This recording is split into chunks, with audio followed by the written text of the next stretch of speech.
There was talk, again, getting back to security by design, and since you've been a policymaker here, there was talk about having accountability or criminal accountability for software OEMs who cause breach. And there was a lot of this going on after the SolarWinds attack. And I think somebody there even got prosecuted or Yes, I think it was the CIO actually, or got prosecuted. Yeah, or CISO. I'm not sure what the CIO sees, but yeah, yeah, CISO or CIO, yeah, somebody got yeah. prosecuted in that. Is that really going to be a way to push security? What are your thoughts on that? I I mean, don't think so, really. I mean, if you look at the average CISO, for instance, I mean, they're overwhelmed. They've got, they got to deal with their budget issues. They got to deal with the technology they have. They got to deal with employees that be coming and going.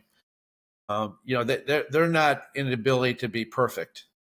Having said that, I think there needs to be some parameters to make sure that businesses do uphold some of the basic tenets of cybersecurity.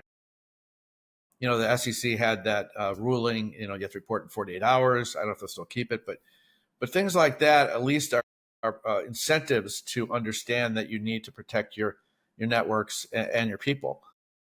But to hold the people accountable, I think that's wrong unless they're doing nefarious things and are extreme negligence. And I haven't seen that. Even the SolarWinds thing was not extreme negligence. That was crafty work by an adversary that got in our networks. it was That's very what it well was. engineered. And it's not, and I'm sure there's a lot that's not had been discovered yet. So I think with the digital landscape, you have to anticipate that the adversaries are going to somehow get in and breach, at some point.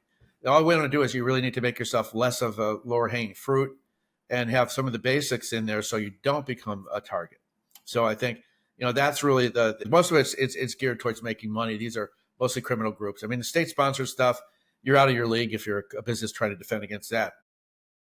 Yeah, most of them aren't that. Most of them are criminal groups and people now, going to the dark web and getting a hacking kit or a ransomware kit and using, an AI program to facilitate send it out all over where graphics.